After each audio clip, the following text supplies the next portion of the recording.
Bismillahirrahmanirrahim. Assalamualaikum warahmatullahi wabarakatuh. Alhamdulillahirabbil alamin. Wassalatu wassalamu ala asrofil anbiya'i wal mursalin wa ala alihi washabihi ajmain, amma ba'du. Pertama-tama yang kami hormati Ibu dosen, Ibu Dr. Anda Supriyana MPD, dan yang kami sayangi teman-teman seperjuangan. Di sini kami dari kelompok 4, kami akan mempresentasikan hasil tugas makalah kami yang berjudul Paragraf dalam Bahasa Indonesia. Baiklah, untuk mempersingkat waktu, di sini kita mulai pembahasannya yang akan dimulai oleh Saudari Siti Husnul Khotimah tentang pengertian paragraf. Pengertian paragraf. Paragraf adalah seperangkat atau sekelompok kalimat yang tersusun dari satu kalimat pokok dan beberapa kalimat penjelas. Dan yang dimaksud dengan kalimat pokok adalah suatu kalimat yang berisikan masalah atau kesimpulan dari paragraf itu sendiri. Sedangkan kalimat penjelas merupakan suatu kalimat yang berisikan penjelasan masalah yang terdapat di dalam kalimat pokok tersebut. Atau definisi lain dari paragraf adalah bagian yang berasal dari suatu karangan yang terdiri dari sejumlah kalimat yang isinya mengungkapkan satuan informasi atau kalimat dengan pikiran utama sebagai pengendaliannya dan juga pikiran penjelas sebagai pendukungnya. Kegunaan paragraf. Paragraf bukan berkaitan dengan segi keindahan karangan itu, tetapi pembagian per paragraf ini memiliki beberapa kegunaan sebagai berikut. 1. Sebagai penampung fragmen ide pokok atau gagasan pokok keseluruhan paragraf. 2. Alat untuk memudahkan pembaca memahami jalan pikiran penulisnya. 3. Penanda bahwa pemikiran baru dimulai. 4. Alat bagi pengarang untuk mengembangkan jalan pikiran secara sistematis. 5. Dalam rangka keseluruhan karangan, transisi, dan penutup. A. Unsur-unsur paragraf. Ada beberapa paragraf yang membangun paragraf sehingga paragraf tersebut tersusun secara logis dan sistematis. Unsur-unsur paragraf ada 4 macam, yaitu 1. Transisi, 2. Kalimat topik, 3. Kalimat pengambang, 4. Kalimat penegas. B. Syarat-syarat penggunaan paragraf. 1. Kesatuan. Kesatuan paragraf ialah semua kalimat yang membangun paragraf secara bersama-sama menyatakan suatu hal atau suatu tema tertentu. Kesatuan di sini tidak boleh diartikan bahwa paragraf itu memuat satu hal saja. 2. Kepaduan. Kepaduan atau koherensi adalah kekompakan hubungan antara suatu kalimat dan kalimat yang lain yang membentuk suatu paragraf kepaduan yang baik.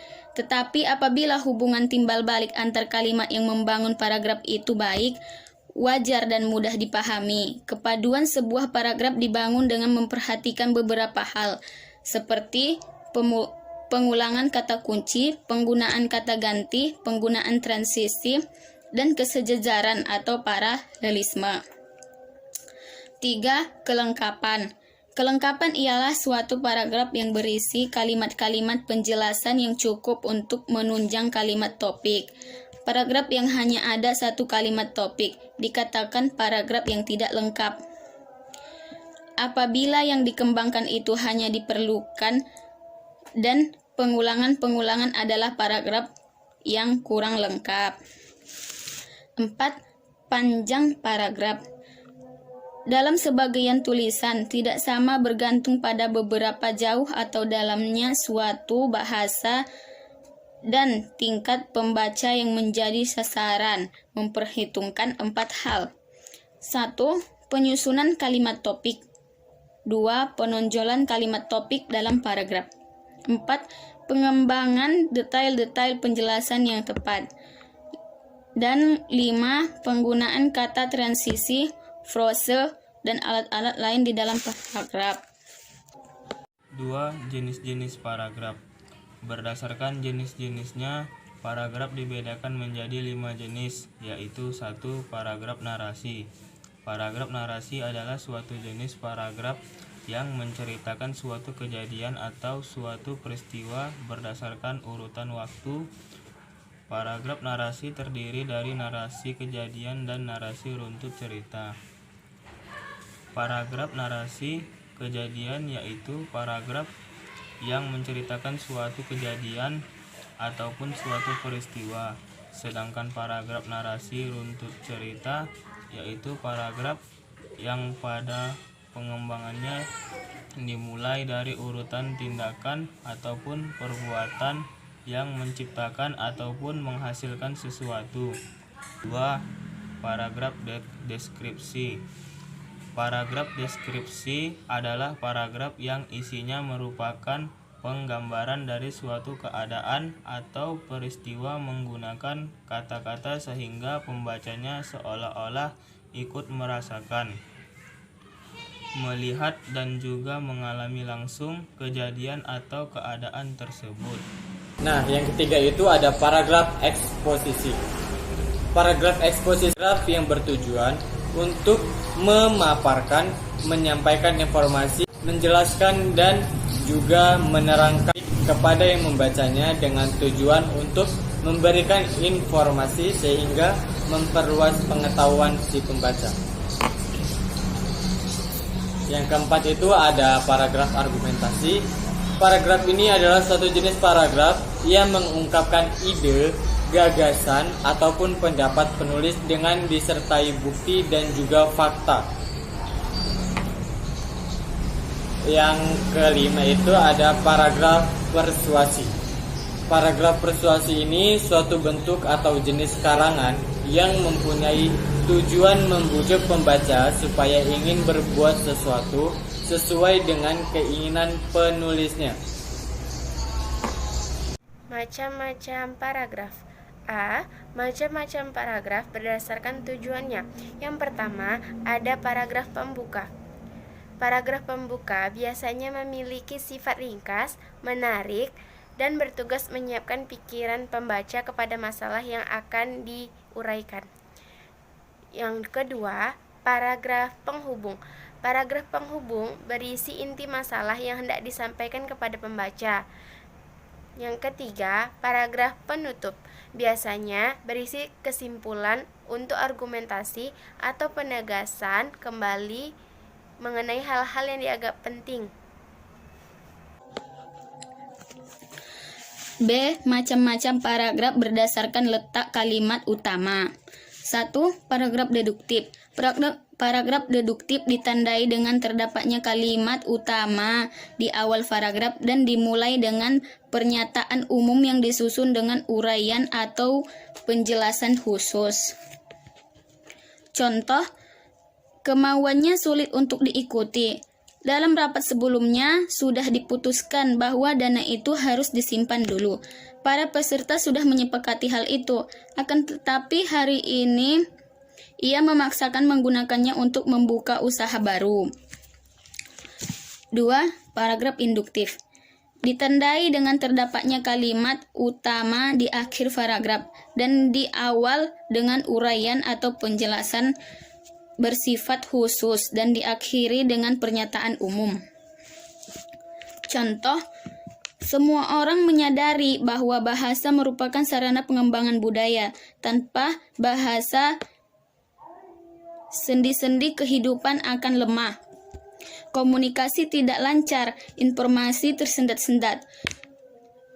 Memang, bahasa merupakan alat komunikasi yang penting, efektif, dan efisien.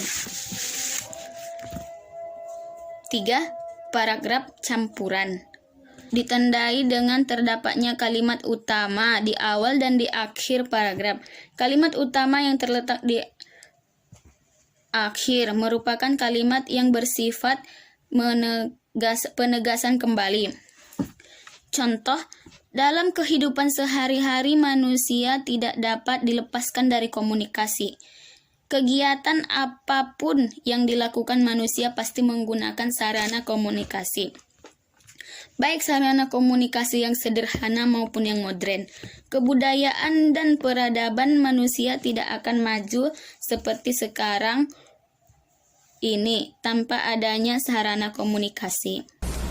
Nah, yang selanjutnya macam-macam paragraf berdasarkan isi. Di macam-macam paragraf berdasarkan isi itu yang pertama adalah paragraf deskripsi. Paragraf deskripsi ditandai dengan kalimat utama yang tidak tercantum secara nyata dan tema paragraf tersirat dalam keseluruhan paragraf. Biasanya dipakai untuk melakukan sesuatu, hal, keadaan, situasi dalam cerita. Nah, yang kedua itu ada paragraf proses.